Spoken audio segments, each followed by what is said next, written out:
मनोविज्ञान कक्षा शिक्षण आज शुरू किया हूँ और एक बहुत ही महत्वपूर्ण चैप्टर है बुद्धि एवं बुद्धि परीक्षण। ठीक है, तो यहाँ से आपके यूपीटीटी में ढेरों प्रश्न रहते हैं, तो हम लोग चलते हैं इस महत्वपूर्ण पाठ पर चर्चा करते हैं। तो सबसे पहले बात आती है कि बुद्धि क्या है। बुद्धि क्या है, तो ये इतना कठिन संप्रत्यय था कि मनोवैज्ञानिक कई बार जो है इसके संप्रत्यय पर एक मत नहीं हो सके। बाद में मनोवैज्ञानिकों के एक वर्ग ने कहा कि बुद्धि चिंतन की योग्यता है। ठीक है, बुद्धि सीखने की क्षमता है, बुद्धि वातावरण पर प्रभावी नियंत्रण स्थापित करने की क्षमता है। कई कैटेगरी बने उसमें, तो चिंतन की योग्यता है। तो किसी ने कहा कि नहीं, चिंतन की योग्यता तो ठीक है, लेकिन बुद्धि क्या है, आप एक अमूर्त चिंतन की योग्यता है। बुद्धि अमूर्त चिंतन की योग्यता है। तो ये किसने कहा? एक मनोवैज्ञानिक है जिसका नाम है टर्मन। बुद्धि अमूर्त चिंतन की योग्यता है। मूर्त चिंतन तो एक साधारण व्यक्ति भी कर सकता है, लेकिन अमूर्त चिंतन करने की जो क्षमता होगी वो जो है क्या है, बुद्धि है। किसने कहा? ठीक, टर्मन ने। दूसरे एक मनोवैज्ञानिक है, बुद्धि सीखने की क्षमता वो बताते हैं। ठीक है, बकिंघम। सबसे बेहतरीन परिभाषा जो है, अगर से आप देखिएगा तो बैचलर की है बुद्धि पर। ठीक है, तो लेकिन हम लोग यहाँ पर परिभाषाएं जो है गिनने के लिए नहीं चल रहे हैं, हम लोग अब चलते हैं अपने टॉपिक पर। ठीक है, जो प्रश्न यहाँ से पूछे जाते रहे हैं तो उसको हम लोग सीधे चलते हैं। तो ये है बुद्धि लब्धि का फार्मूला। सबसे ज्यादा कई बार आपने देखा होगा प्रश्न पत्र में आपको मिला होगा कि आईक्यू का जो फार्मूला है वो क्या होता है, मानसिक आयु बटे वास्तविक आयु गुणे 100। ठीक है, और ये मनोवैज्ञानिक है लुईस टर्मन। मनोवैज्ञानिक का नाम है लुईस टर्मन, ये याद रखिएगा। ठीक है, कई बार कंफ्यूज हो जाते हैं लोग, वास्तविक आयु को ऊपर कर देते हैं, मानसिक आयु को नीचे कर देते हैं। तो याद रखिएगा, ईश्वर ने हमारे शरीर में मनस को ऊपर स्थान दिया है। ठीक है, यानी हमारा मस्तिष्क ऊपर होता है, इसलिए हमेशा मानसिक आयु इस फार्मूले में आप ऊपर रखेंगे और आपका क्वेश्चन गलत नहीं होगा। ठीक है, तो आईक्यू इस तरह से निकालने के बाद, ठीक है, कुछ आईक्यू का यहाँ पर दिया हूं, जैसे 0 से 25 जड़ बुद्धि, 26 से 50 मूढ़ बुद्धि और 51 से 70 मूर्ख। ठीक है, ये आप ध्यान में रखिएगा। कई बार इसको पूछा गया है कि जड़ बुद्धि का आईक्यू या उसका बुद्धि लब्धि कितनी होती है। ठीक, अब आगे चलते हैं।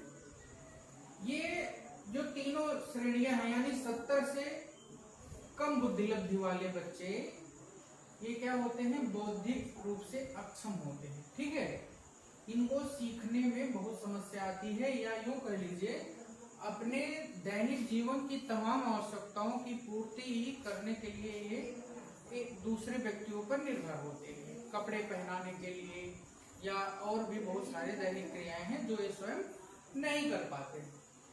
उसके बाद है सामान्य बुद्धि। ठीक है, 90 से लेकर के 110 की जो श्रेणी में आते हैं।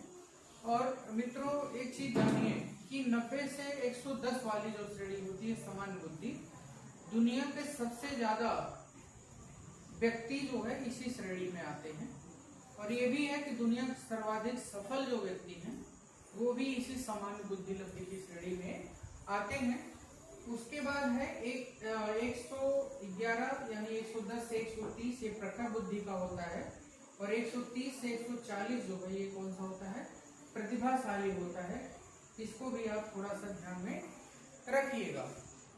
अब हमारे इसमें सबसे जो महत्वपूर्ण बात है जिसको हमें याद करने में कठिनाई आती है, उसी पर हम फोकस करेंगे कि जो बुद्धि परीक्षण है, ठीक है।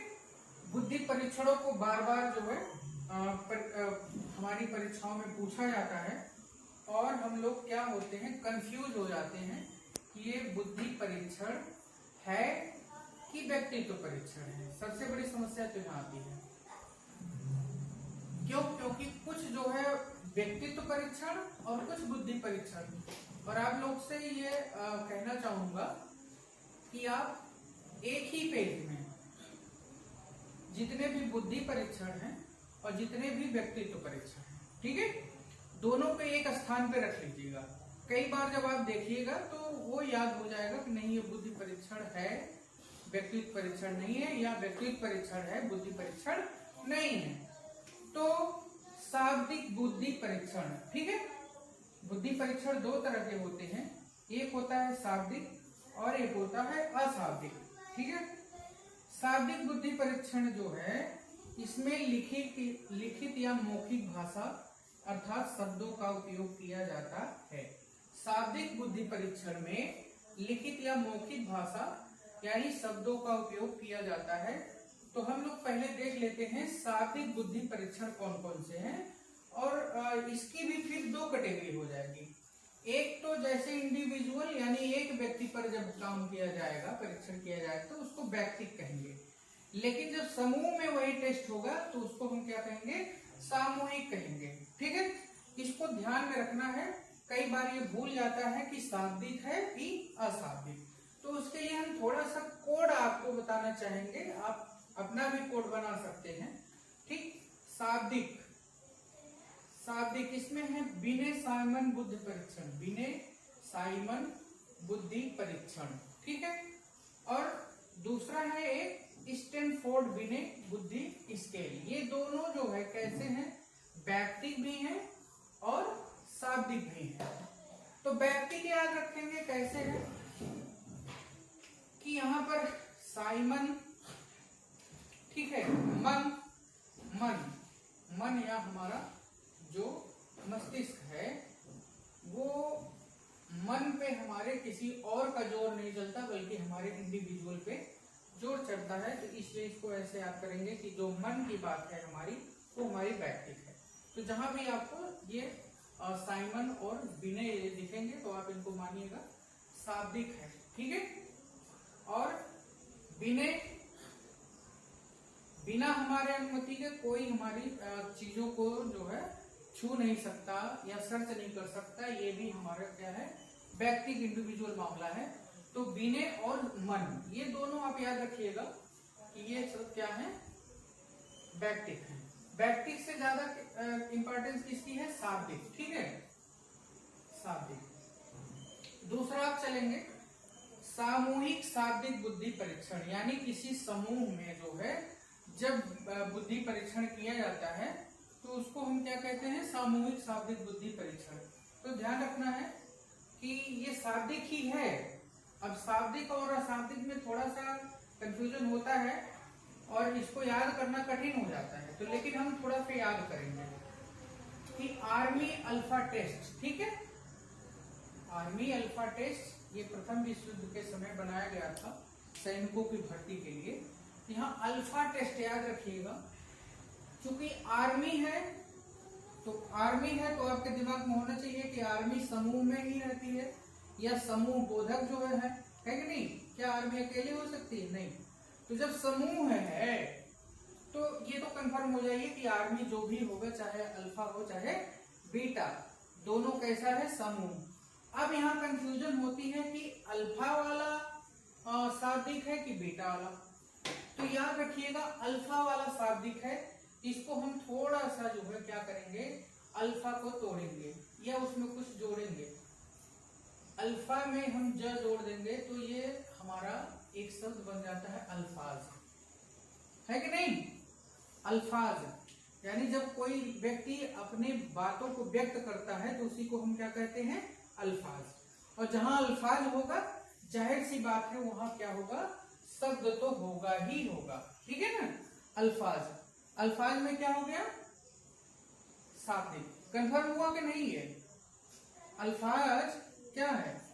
शाब्दिक। तो अल्फाज से ही आप याद रखिएगा अल्फा, तो अल्फा है शाब्दिक। ठीक है, अब चलिए डॉक्टर यस जलोटा, ठीक है, डॉक्टर यस जलोटा इन्होंने जो है 12 से 16 वर्ष के बालकों के लिए एक टेस्ट तैयार किया था।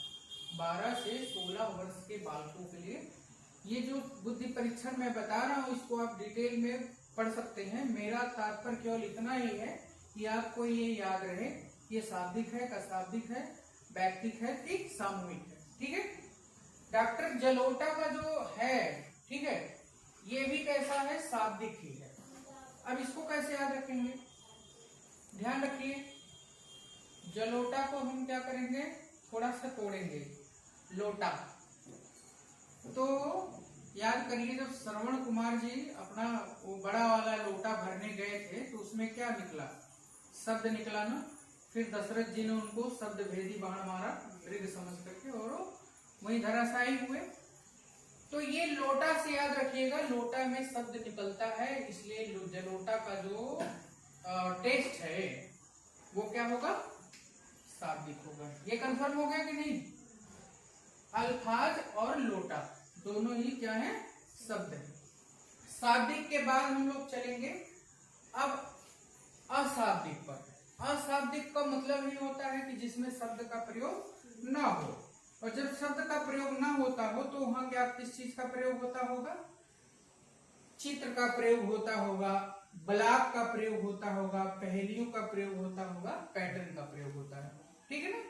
जवाहर नवोदय विद्यालय के बच्चों का जो टेस्ट होता है उसमें आप देखिएगा ज्यादातर क्या होते हैं? अशाब्दिक होते हैं ना।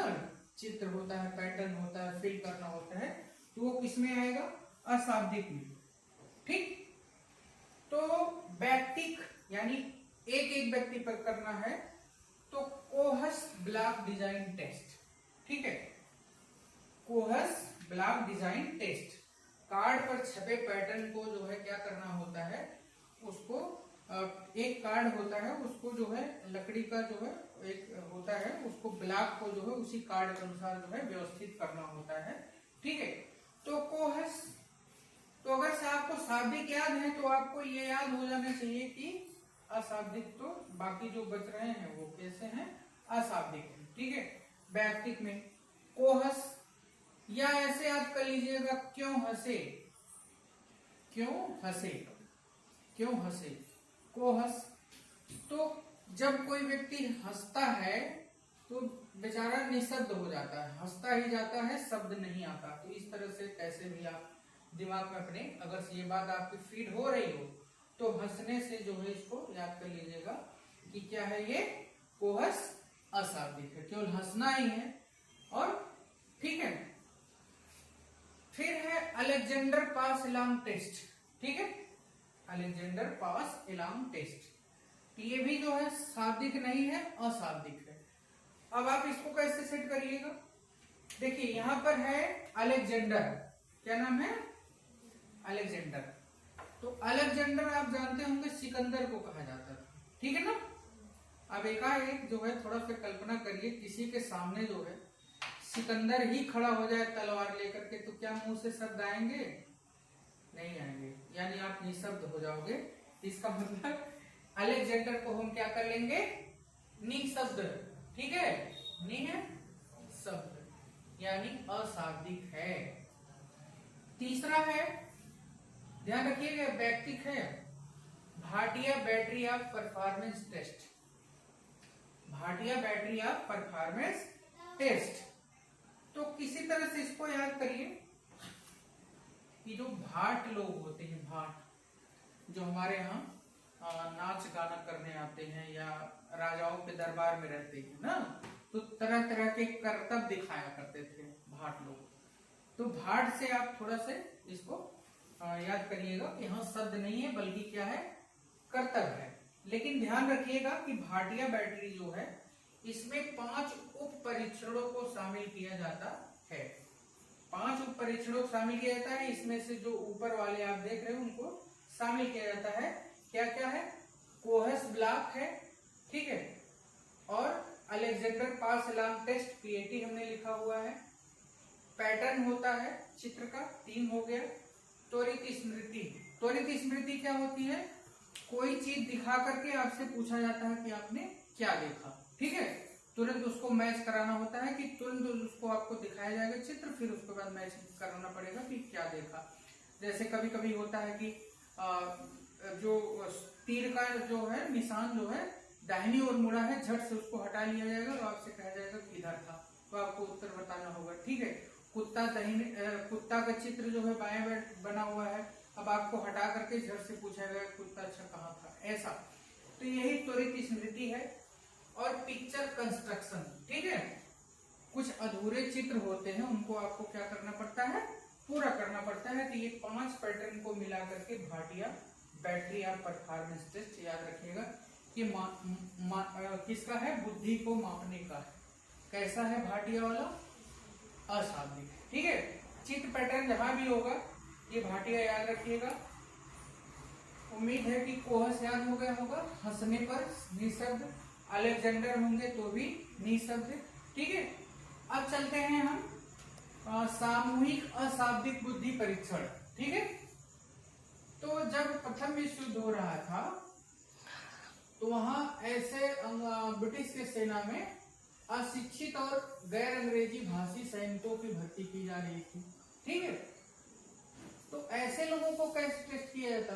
तो ऐसे लोगों को आर्मी बीटा टेस्ट, ध्यान रखिएगा, आपको याद होना चाहिए कि अल्फाज वाला शाब्दिक था और अब जो बीटा वाला है ये जो है क्या है? अशाब्दिक है। अल्फा अल्फाज से याद रखिएगा कि अल्फाज मतलब शब्द ही होता है, ठीक है। और बीटा जो है क्या होगा? बीटा यानी आप ऐसे बोन बीटा से याद कर लीजिए कि छोटा बच्चा जो होता है वो बोन बीटा बेटा है, तो उस समय उसके पास शब्द नहीं होते हैं, ठीक है। तो ये भूल भुलैया, जैसा कि आप छोटे बच्चों की पुस्तकों में देखे होंगे, वो चूहे को उसके घर तक पहुंचाओ, है, चूहे को जो है दही बड़े तक पहुंचाओ, दुनिया भर का चित्र होता है, शेर को उसकी गुफा तक पहुंचाओ। तो ये आर्मी बीटा टेस्ट है। छूटे चित्र यानी कोई पैटर्न होगा, कोई चीज जो है गायब होगा तो उसको भरना पड़ता है। तो इस तरह से आर्मी बीटा टेस्ट जो है, अच्छा जैसे आर्मी जहां आएगी ध्यान रखिएगा वो सामूहिक चीज होगी। क्यों? आर्मी जहां होगी वहां क्या होगा? सामूहिक, आपको जो है व्यक्तिगत नहीं लगाना है। और बीटा जहां होगा वहां पर जो है बच्चा इतना छोटा होगा कि वहां शब्द नहीं होगा। तो अशाब्दिक, अल्फा शाब्दिक और बीटा अशाब्दिक, कंफर्म हुआ कि नहीं हुआ? चलिए अगला है रेवेंस प्रोग्रेसिव मैट्रिक्स, ठीक है। आरपीएम भी इसको कहा जाता है, आरपीएम टेस्ट। कौन? RPM test. तो रेवेंस का जो है प्रोग्रेसिव मैट्रिक्स, ये भी चित्र एवं आकृतियों पर जो है होता है। लेकिन होता क्या है कि जैसे जैसे बच्चा जो है वो पैटर्न बनाता जाता है, वो आगे यानी प्रोग्रेसिव रूप से जो है वो जो है क्या होती रहती है? कठिन होता चला जाता है। प्रोग्रेसिव यानी आगे प्रोग्रेस जैसे होती रहती है उसकी, वो क्या होता जाता है? कठिन हो जाता है। इसलिए इसको क्या कहते हैं? रेवेंस प्रोग्रेसिव मैट्रिसेस, ठीक है। तो ये एक इस टेस्ट की एक विशेषता है कि ये किसी भी कल्चर के यानी संस्कृत से मुक्त है। हर व्यक्ति के लिए, चाहे वो किसी जात का हो, धर्म का हो, देश का हो, किसी भी भाषा समाज का हो, उसके लिए एक ही चीज है, वो चित्र रहता है, ठीक है। इसमें ये संस्कृति मुक्त टेस्ट भी कहा जाता है, रेवेंस प्रोग्रेसिव मैट्रिक्स, ठीक है। तो इस तरह से जो बुद्धि परीक्षण थे हमारे, उम्मीद है कि आप लोग को समझ में आ गया होगा कौन शाब्दिक है कौन अशाब्दिक, कौन व्यक्तिक है कौन सा अवैक्तिक, मतलब सामूहिक। तो जैसे ही आपके मतलब प्रश्न पत्र पे आर्मी आ जाए तो तुरंत आपको दिमाग लगा लेना है कि ये सामूहिक है, ठीक है। तो आगे चलते हैं। कुछ मनोवैज्ञानिक हैं, बुद्धि के उन्होंने सिद्धांत दिए हैं, इसको हम लोग थोड़ा से याद करने की कोशिश करते हैं, क्योंकि यूपीटीटी में वो लाइनर प्रश्न ज्यादा होते हैं, ठीक है। तो इसमें ज्यादा से ज्यादा जितने हमारे पास सूचनाएं होंगी उतने हमारा जो है परफॉर्मेंस अच्छा होगा। तो चलते हैं, बुद्धि के कौन कौन से सिद्धांत हैं इसकी डिटेल में आप या तो पढ़ लीजिएगा या अगली कक्षाओं में कभी हम पढ़ा देंगे, ठीक है। लेकिन हमारा जो मेन फोकस है इस सिद्धांत और मनोवैज्ञानिक को इसी क्लास में याद कर लेना। ओके। एक कारक सिद्धांत, एक कारक सिद्धांत को देने वाले वैज्ञानिक का नाम है अल्फ्रेड बिने। कौन? बिने। तो आप कैसे इसको सेट कर सकते हैं कि नहीं एक है, ठीक है। तो हम लोगों ने तो ऐसा किया था कि इसमें देखिए एक ही मात्रा लगी। किसकी मात्रा लगी है? एक ही मात्रा। और एक ही मात्रा छोटे बच्चे बताते हैं सर जी एक चुंडी लगा होता है, ऐसे कहते हैं ना, एक चुंडी लगा है, इसलिए जो है बिने के नाम से हम याद करेंगे। एक कारक सिद्धांत जो है किसका हो गया? बिने का। दूसरा है द्विकारक सिद्धांत। ध्यान रखिएगा, द्विकारक सिद्धांत स्पीयरमैन के द्वारा ये प्रतिपादित किया गया। स्पीयरमैन ने बताया कि बुद्धि केवल एक ही जो है कारक नहीं है, बल्कि इसमें दो प्रकार के होते हैं, ठीक। एक सामान्य कारक और एक विशिष्ट कारक, ठीक। जनरल फैक्टर और स्पेसिफिक फैक्टर। तो इसको द्विकारक किसने दिया? स्पीयरमैन। कंफ्यूज नहीं होना चाहिए। अगर भूल भी गया है ये चीज हमको कि नहीं, आपको कभी कभी ओवरलैप करने लगता है कि एक कारक स्पीयरमैन आ गया, तो उस पर जैसे ही आपके दिमाग में पड़े तो ध्यान रखिएगा मैन में जो है दो मात्रा लगी है, यानी एक की मात्रा में कितनी चुंडी लगाई जाती है? दो। तो स्पीयरमैन इस तरह से आप जो है द्विकारक वाला याद रखिएगा, ठीक है। फिर अब बात आते हैं त्रिकारक सिद्धांत। इसके भी प्रणेता स्पीयरमैन ही हैं। उन्होंने अपने ही सिद्धांत में थोड़ी सी तब्दीली की और जो सामान्य कारक और विशिष्ट कारक, ठीक है, उसमें एक और कारक जोड़ दिया जिसका नाम है सामूहिक कारक। क्या जोड़ दिया? सामूहिक कारक। तो ये भी एक कारक, द्विकारक और त्रिकारक किस कौन है? स्पीयरमैन। अब आ जाता है बहुकारक सिद्धांत। बहुकारक सिद्धांत ये थॉर्नडाइक महोदय का है। ध्यान रखिएगा, बहुकारक और बहुबुद्धि, कंफ्यूजन इसमें होती है। इसमें बहुकारक और बहुबुद्धि, ध्यान रखिएगा, दोनों के अलग अलग है, बहुकारक और बहुबुद्धि। तो हम बहुकारक को कैसे याद करेंगे? बहु माने क्या होती है? हाँ, पतोहू, ठीक है। तो बहु कारक, ठीक है। और ये क्या है? थॉर्न या डाई। थॉर्न माने क्या होता है? थॉर्न कांटा होता है क्या? ठीक है। तो बहुकारक ये थॉर्नडाइक, इसी तरह से आप इसको सेट कर लीजिएगा। बहु जो है उसकी भाषा जो है कैसी है? कांटे जैसी। बहुकारक क्यों करकती है बहु की भाषा? क्योंकि वो कांटे जैसी चुभ रही है। तो बहुकारक, ठीक है। अगला है समूह कारक सिद्धांत, थर्स्टन का, लुईस थर्स्टन का है। तो यहाँ थोड़ा सा देखिएगा, भूल जाता है थर्स्टन। तो इसके लिए जो है हमने जो सोचा है, आप क्या सोचते हैं? समूह, ठीक है। यानी अगर से ढेर सारे लोग समूह बना करके किसी गाड़ी में बैठ जाएं, समूह बना करके कई लोग जो है पूरे एक बड़ी सी गाड़ी हो और उसमें बैठ जाएं, तो उनका भार इतना हो जाएगा कि लगेगा कि कितना गाड़ी पे कई टन लोग बैठ गए हैं, क्या?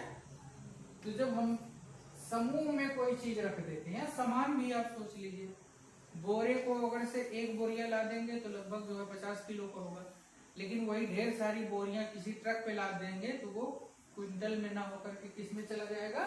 टन में। किस में हो जाएगा? टन। टन टन कितने किलो का होता है? अच्छा जो है 10 क्विंटल का ना। तो चलिए, तो टन यानी जब कई बोरियां समूह में किसी गाड़ी में डाल दी जाएंगी तो क्या हो जाएगा, तो समूह याद रखिएगा, समूह जब कोई व्यक्ति होगा तो टन हो जाएगा। ठीक है, अब आ जाते हैं बहुबुद्धि। बहुबुद्धि, जिसके पास बहुत बुद्धि होगी, बहुत बुद्धि, कम बुद्धि होगी तो पेड़ पालो काट देता है। कम बुद्धि वाले लोग बहुत कम पैसे में पता चला पेड़ कटवा देते हैं। 5,000 रुपया में जामुन का पेड़ कटवा दिया है, 10,000 रुपया में नीम का पेड़ कटवा दिया। लेकिन जिसके पास बहुत बुद्धि होगी, ठीक, जिसके पास बहुत बुद्धि होगी वो पेड़ पालो काटेगा नहीं, बल्कि जो है उनकी रखवाली करेगा। कैसे? गार्डनर, या वो बगीचा तैयार कर देगा। और उसकी भूमिका कैसे होगी बगीचे में? गार्डनर यानी माली जैसी। तो क्लियर हो गया कि नहीं? बहुबुद्धि और बहुकारक, यहाँ थोड़ा सा कंफ्यूजन हो रहा होगा कि अभी भी है। बहु करकती है, क्यों? क्योंकि जो है वो थार्न, ठीक है, तो थार्न माने काटा। लेकिन यहाँ बहुबुद्धि है, जिसके पास बहुत बुद्धि होगी वो कैसी भूमिका में होगा? पेड़ पौधों के साथ गार्डनर जैसा। या जो टीचर अच्छा बुद्धि वाला होता है वो बच्चों की देख रेख कैसे करता है? गार्डनर जैसे, माली जैसी भूमिका। ठीक है, तो ये जो है याद हो जाना चाहिए। अगला है त्रिआयामी बुद्धि, जेपी गिलफोर्ड की। किसकी? जेपी गिलफोर्ड की। तो देखिए यहाँ त्रि आ रहा है और आयाम आ रहा है। तो देखिए जिन्होंने बहुत बार इसको पढ़ा उनके लिए रटना भैया कठिन ना है। लेकिन जो हमारे बहुत से साथी अभी किसी मुश्किल के कारण जो है बाध्य कर दिए गए हैं, जिनकी उम्र ज्यादा हो चली है, बहुत दिन से पढ़ाई छूट गई थी, तो उनके लिए जैसे ढेर सारे मनोवैज्ञानिकों को याद करना क्या होता है? कठिन होता है। तो ऐसे लोगों के लिए है कि त्रि माने क्या होता है? 3। तो आप देखिएगा जब बीच वाले 20 साल पहले या 15 साल पहले 3 सिलेंडर की गाड़ी जो सबसे अच्छी आती थी जो है फोर्ड कंपनी की ना। फोर्ड कंपनी का जो ट्रैक्टर होता था वो कितने सिलेंडर का होता था? 3। ठीक, तो वो याद रखिएगा, फोर्ड। 3 से 3 आयाम, 3 आयामी कौन है? गिलफोर्ड। अब यहाँ थोड़ा सा त्रिचापी भी आ गया तो कंफ्यूज हो सकते हैं आप लोग। फोर्ड ट्रैक्टर तो ठीक है 3 सिलेंडर का है, लेकिन अब यहाँ त्रिचापी आ गया। तो याद रखिएगा कि ज्यादातर बार जो है गिलफोर्ड को ही पूछा गया है। ठीक है, त्रिचापी ईस्टर्नबर्ग। अच्छा ठीक है, मिल गया। अब देखिए चाप जानते हैं ज्यामिति रचना होती है कि नहीं? इस तरह से हम गोला प्रकार की सहायता से चाप लगाते हैं। सही है, गोला प्रकार की सहायता से क्या लगाते हैं? चाप लगाते हैं। ये ज्यामिति में जब कोड वोड बनाते हैं तो उसको इसका प्रयोग किया जाता है। और ईस्टर्न छोड़ दीजिए, जो बाकी बचा क्या बच गया? वर्ग। क्लियर हुआ कि नहीं हुआ? ईस्टर्न छोड़िए, वर्ग बचा कि नहीं बचा? तो यानी जहां चाप होगा वहां वर्ग जरूर होगा। ठीक है, तो ये भी हमें लगता है कि अब जो कंफ्यूजन नहीं होना चाहिए। 3 चापी अगर से है ईस्टर्न वर्ग लगा देंगे। अगला है तरल एवं ठोस बुद्धि। तरल और ठोस बुद्धि, इसके इस सिद्धांत के प्रतिपादक कौन है? Raymond cattle. कौन है? Raymond cattle. ध्यान रखिएगा, तरल और ठोस, रेमंड कैटल। अच्छा, कैटल माने क्या होता है? कैटल माने पशु होता है इंग्लिश में। और जिसको कैटल ना याद होता हो तो कैट तो याद ही होगा। ठीक है ना? कैट याद है कि नहीं? तो कैट क्या करती है? कैट जो है दूध को भी पी जाती है और ठोस रूप में जो दूध का जो प्रोडक्ट होता है मक्खन, दूध भी पी जाती है और मक्खन भी खा जाती है। ठीक है, तो ऐसे कैट से हम याद कर लेंगे। तरल क्या होता है? फ्लूइड होता है ना, फ्लूइड फ्लूइड। ठीक, तो ये क्या होता है? तरल क्या होता है? दूध। और जो ठोस होता है क्रिस्टल के रूप में वो क्या होता है? मक्खन। मक्खन ये दोनों कौन खा जाती है? बिल्ली खा जाती है, और बिल्ली को हम कैट कहते हैं। ठीक है, मान लेते हैं किसी को कैटल ही ना याद हो तो, लेकिन कैट तो सबको याद रहेगी कि नहीं याद रहेगी? तो तरल बुद्धि इन्होंने बताया था कि वंशानुक्रम से मिलती है। किससे मिलती है? वंशानुक्रम से, यानी हमें अपने माता पिता से ये मिलती है तरल बुद्धि। और जो ठोस बुद्धि होती है इसको हम लोग शिक्षा और अनुभव से क्या करते हैं? अर्जित करते हैं। एक और जो है संभवतः बच गया, नमूना या प्रतिदर्श मॉडल। नमूना प्रतिदर्श या नमूना मॉडल। ठीक है, नमूना, इसके मनोवैज्ञानिक हैं थॉमसन। क्या नाम भैया? थॉमसन। क्या नाम है? अब इसको कैसे याद रखेंगे? प्रतिदर्श तो याद नहीं आएगा, नमूना याद रहेगा कि नहीं? और थॉमसन आपको याद नहीं रहेगा, लेकिन सन तो याद रहेगा कि नहीं? सन माने क्या होता है? बेटा। किसी किसी का बेटा ऐसे होते हैं कि लोग सोशल मीडिया पे मजाक उड़ाते हैं, अरे फलाने का जो बेटा है वो एकदम बिल्कुल नमूना दिखता है कोई कि नहीं है इसका? तो नमूना वाला जो है बेटा ये है। आप लोग सोशल मीडिया पे अक्सर देखते रहते हैं नमूना जैसा कौन है, तो ऐसे ही, लेकिन आपको याद होना चाहिए, किसी का मजाक नहीं उड़ाया जाता। तो नमूना हमको याद रखना होगा किस मनोवैज्ञानिक का जो है सिद्धांत है? थॉमसन का। ठीक है, तो ये रहा आज का। बुद्धि से जो है हम लोग चले, फिर बुद्धि लब्धि का हमने फार्मूला देखा, फिर उसके बाद आईक्यू और उस पे जो है किस तरह का जो है हमारा व्यक्ति होता है, फिर बुद्धि परीक्षण। ठीक है, तो इस पे आप एक दो बार पढ़ लीजिएगा, तो आपको ये जो बार बार दुविधा होती है कि शाब्दिक है कि अशाब्दिक है, व्यक्तिक है कि सामूहिक है, ठीक है, या बार बार इनके जो बुद्धि के सिद्धांत वाले हैं जो एकदम बहुत नजदीक थे, जो है हमने कोशिश किया कि उनको चाहे मनोरंजक तरीके से या जैसे भी आपको उनके अलग करने की कोशिश किया। ठीक है, तो उम्मीद करता हूँ ये वीडियो आपको पसंद आएगी। इस पे आप लोग जो है क्या करिएगा, कुछ प्रश्न बना करके अध्ययन कर लीजिएगा। उम्मीद है आपके लिए उपयोगी होगी।